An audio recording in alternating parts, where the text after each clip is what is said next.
Hey guys, so one of the first topics I want to cover before I go into any sort of terminology in the forensic psychology world is what is a forensic psychologist and what do they do?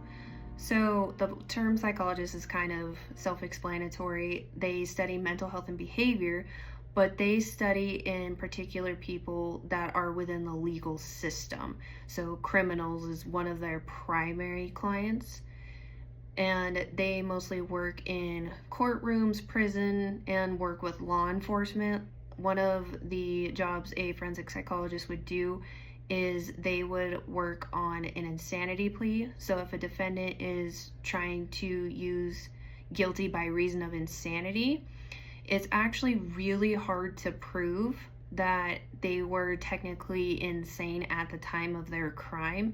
It's actually used in very little cases. I know TV is always going to make it seem like more than it sounds, but it's in less than 3% of cases when they are even just attempting to use the insanity plea, and it's less than 1% when they are actually successful.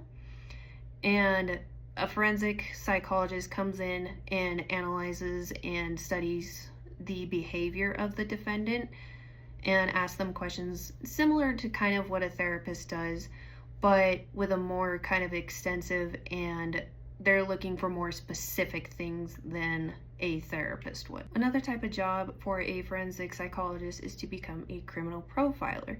So what they do is they go into the crime scene, or they look at crime scene photos to see what was possibly missed and not nearly as obvious.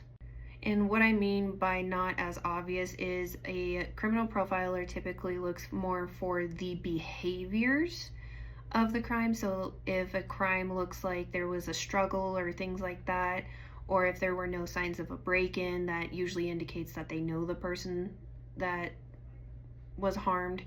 So they typically look for the less obvious things that a scientist would look at.